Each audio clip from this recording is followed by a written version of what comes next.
Assalamualaikum warahmatullahi wabarakatuh. Perkenalkan, nama saya Devi Nur Fadilah, Stambuk A1J1 18050. Saya salah satu praktikan anatomi fisiologi manusia yang merupakan anggota kelompok 3. Praktikum ini diampu oleh dosen Bapak Mustamin Balumbi SPD MSI. Asisten saya sendiri, Kafiran Sahid.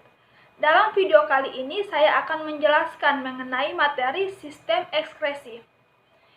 Sistem ekskresi merupakan proses pengeluaran zat-zat sisa metabolisme yang sudah tidak dibutuhkan lagi oleh tubuh. Sisa-sisa metabolisme ini berupa senyawa-senyawa yang bersifat toksik atau racun, sehingga jika tidak dikeluarkan dapat menyebabkan terganggunya fungsi-fungsi organ-organ di dalam tubuh. Organ-organ yang berperan dalam sistem ekskresi pada manusia terdiri dari kulit, ginjal, paru-paru, dan hati. Yang pertama yaitu kulit. Kulit merupakan lapisan pelindung terluar yang terdapat di permukaan tubuh. Kulit termasuk organ ekskresi karena mampu mengeluarkan zat-zat sisa berupa kelenjar keringat. Selain sebagai organ ekskresi, kulit juga berfungsi sebagai alat indera peraba dan perasa. Kulit terdiri dari 3 lapisan yang masing-masing lapisannya mempunyai fungsi. Yang pertama yaitu epidermis atau lapisan kulit ari. Epidermis merupakan lapisan kulit paling luar dan sangat tipis. Epidermis terdiri dari lapisan tanduk dan lapisan malpighi. Yang kedua yaitu dermis atau lapisan kulit jangat, yang merupakan lapisan kulit yang terletak di bawah lapisan epidermis. Lapisan dermis lebih tebal daripada lapisan epidermis. Yang ketiga yaitu hipodermis, atau lapisan yang terletak di bawah dermis. Di antara lapisan jaringan ikat bawah kulit dengan dermis dibatasi oleh sel lemak. Lemak ini berfungsi untuk melindungi tubuh dari benturan sebagai sumber energi. Yang selanjutnya yaitu ginjal. Ginjal merupakan komponen penyusun utama sistem ekskresi manusia, yaitu urin. Manusia memiliki sepasang ginjal berukuran sekitar 10 cm.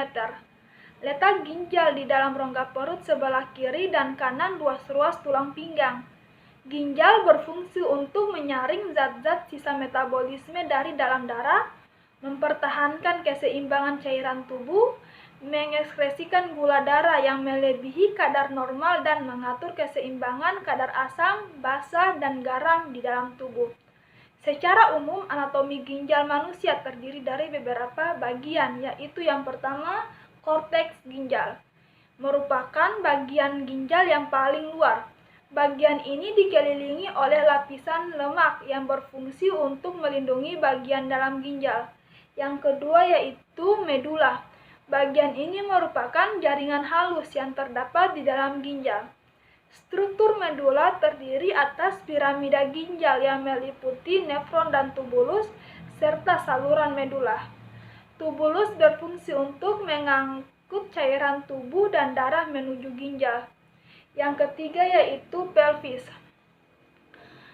Pelvis ginjal merupakan bagian ginjal yang terletak di lapisan bagian dalam. Bagian ginjal ini berbentuk seperti corong yang berfungsi sebagai saluran yang menghubungkan antara ginjal dan kandung kemih. Yang keempat yaitu nefron.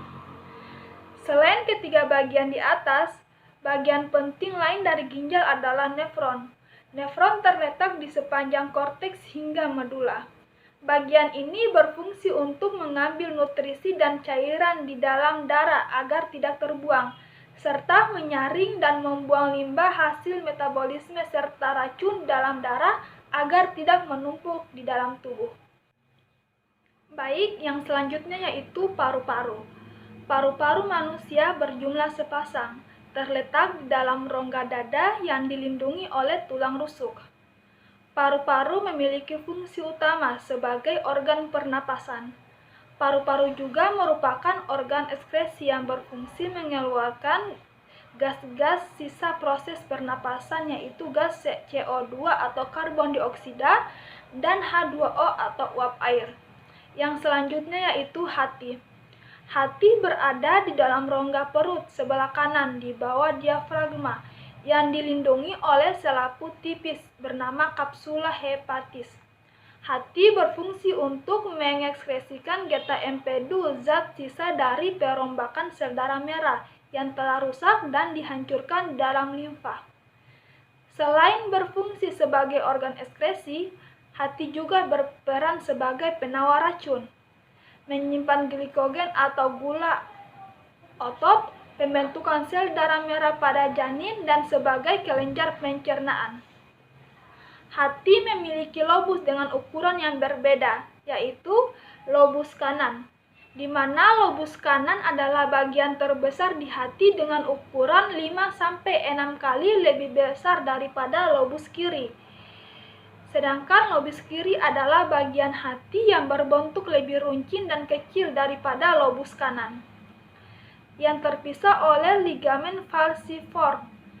Selanjutnya itu lobus caudatus, memiliki ukuran lebih kecil dibanding dengan lobus kanan dan kiri. Letaknya memanjang di sisi belakang lobus kanan dan membungkus pembuluh darah balik utama. Yang selanjutnya itu lobus kuadrat, berada lebih rendah dan terletak dari sisi belakang lobus kanan hingga membungkus kantung empedu. Baik, itulah hasil penjelasan saya mengenai sistem ekskresi. Lebih dan kurangnya mohon dimaafkan. Billahi taufiq wal hidayah. Wassalamualaikum warahmatullahi wabarakatuh.